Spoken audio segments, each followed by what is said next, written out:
Arrest ചെയ്യാൻ തന്റെ കയ്യിൽ വാറണ്ട് ഉണ്ടോ? താനൊരു താപ്പാനയല്ലേ, വാറന്റ് ഇല്ലാതെ ഞങ്ങൾ വരുവോ?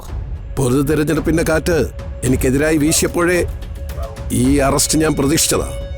അറസ്റ്റ് ചെയ്യും. ഏറ്റവും പുതിയ വാർത്ത, പ്രതാപവർമ്മ 40,000-ലധികം വോട്ടിന്റെ ഭൂരിപക്ഷത്തോടെ വിജയിച്ചിരിക്കുന്നു. ശ്രീ പ്രതാപവർമ്മയുടെ മുന്നണി അധികാരത്തിലേക്ക്. കേരളത്തിന്റെ തിരഞ്ഞെടുപ്പ് ചരിത്രം ഇന്നേ വരെ കാണാത്ത ഭൂരിപക്ഷത്തോടെ KCP അധികാരത്തിലേക്ക്.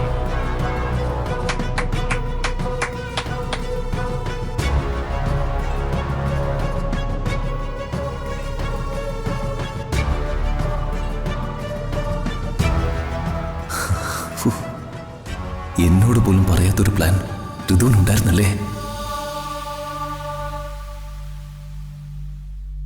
സന്തോഷായല്ലേ ചേച്ചി? 140 മണ്ഡലങ്ങളിലേക്ക് മത്സരിച്ച അനന്തൻപിള്ളയുടെ ജനക്ഷേമ മുന്നണിക്ക് കേവലം 2 സീറ്റുകൾ മാത്രം.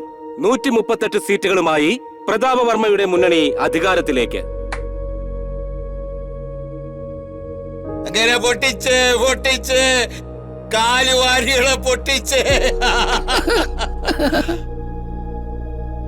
കൺഗ്രാറ്റുലേഷൻസ് ഋതു.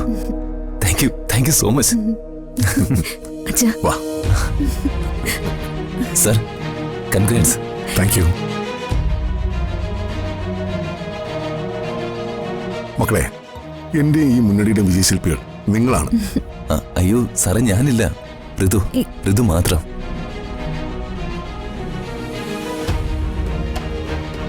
എന്റെ മകൾ ഈ നാടിനെ രക്ഷിച്ചു. ഈ ഇലക്ഷന്റെ വിജയശില്പി ഋതികയാണ്, എന്റെ മകൾ.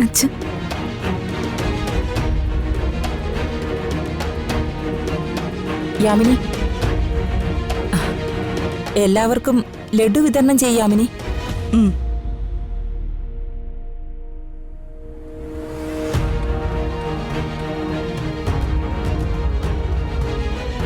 അച്ഛനെ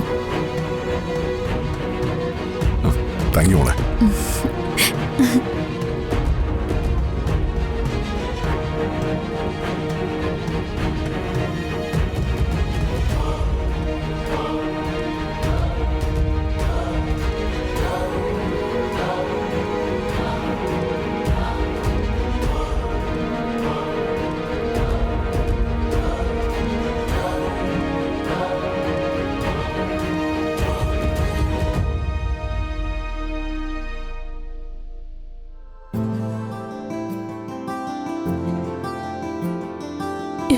ഈശ്വര, ഞങ്ങളുടെയൊക്കെ പ്രാർത്ഥന നീ കേട്ടു.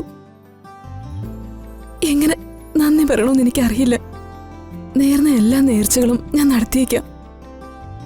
ജീവിതത്തിൽ എന്നും അദ്ദേഹത്തിന്റെ മനസ്സിന് സന്തോഷം മാത്രം ഭവിക്കണേ ഭഗവാനെ.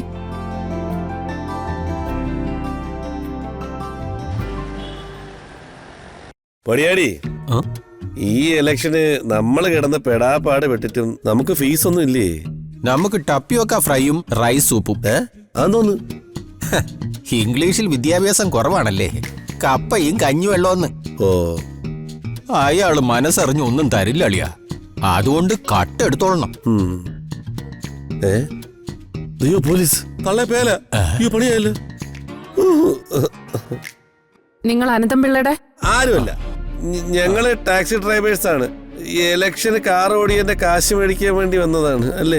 അതെ അതെ, സത്യം.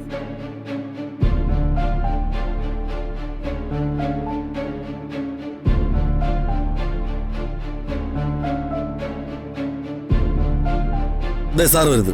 വാടാ വാടാ വാടാ വാടാ. മിസ്റ്റർ അനന്തൻപിള്ളയല്ലേ? ആ അതെ. എന്താ അങ്ങനെ ചോദിച്ചത്? ഞാന് വളരെ പ്രസിദ്ധനാണല്ലോ. താൻ പ്രസിദ്ധനൊക്കെയാ, പക്ഷെ ഈ നിമിഷം മുതൽ ഒരു കുപ്രസിദ്ധനാകാൻ പോവാ.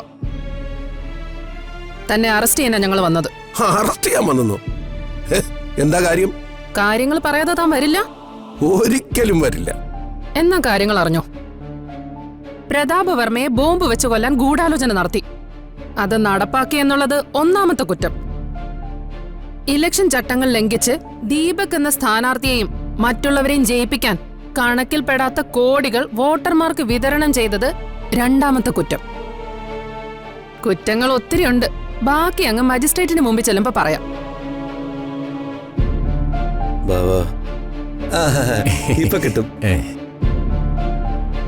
ഒടിയാടി, നീ കിഴക്കോട്ട് ഓടിക്കൂ, ഞാൻ പടിഞ്ഞാറോട്ട് ഓടിക്കോളാം. അയ്യോ, അറസ്റ്റ് ചെയ്യാൻ തന്റെ കയ്യിൽ വാറണ്ട് ഉണ്ടോ? താനൊരു താപ്പാനയല്ലേ, വാറന്റ് ഇല്ലാതെ ഞങ്ങൾ വരുവോ? പൊതു തെരഞ്ഞെടുപ്പിന്റെ കാറ്റ് എനിക്കെതിരായി വീശിയപ്പോഴേ ഈ അറസ്റ്റ് ഞാൻ പ്രതീക്ഷിച്ചതാ. അറസ്റ്റ് ചെയ്യും.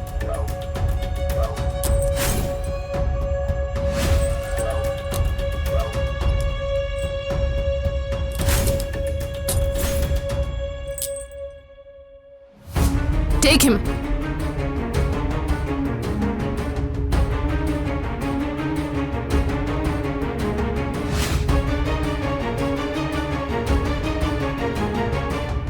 എന്താടോ സന്തോഷമായോ തനിക്ക്?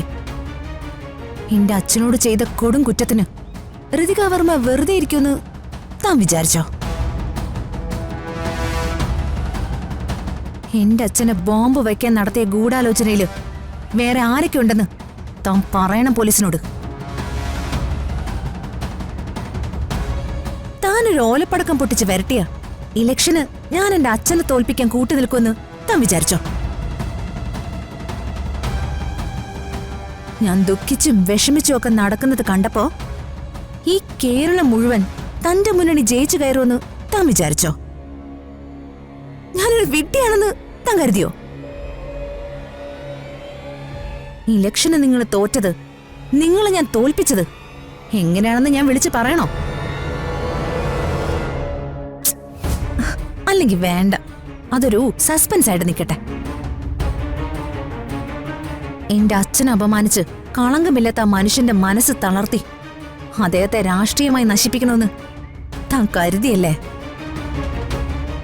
ഏത് കൊടുങ്കാറ്റിനും പ്രതാപവർമ്മയും അദ്ദേഹത്തിന്റെ മകളെയും വീഴ്ത്താൻ പറ്റില്ല. ഏതോ സായിപ്പിനെയും കുടുംബത്തെയും കൊന്നൊടുക്കി താനുണ്ടാക്കിയ കാശ് കൊണ്ടുവന്ന് വോട്ടർമാർക്ക് വിതരണം ചെയ്ത അവര് തന്റെ മുന്നണിക്ക് വോട്ട് ചെയ്യുമെന്ന് താൻ വിശ്വസിച്ചോ? ഇത് രാഷ്ട്രീയ കുതിര കച്ചവടത്തിന് കൂട്ടു നിൽക്കുന്നവരുടെ മണ്ണല്ലടോ, ഇത് കേരളവാ. Thank you ma'am. ഇനി ഈ ക്രിമിനലിനെ കൊണ്ടുപോവാം. Take him.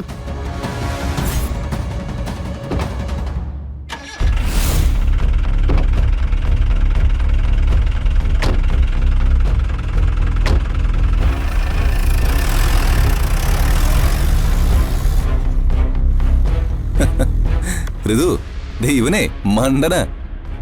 അടുത്തത് നീയും നിന്റെ അമ്മയും. വാ രാജു.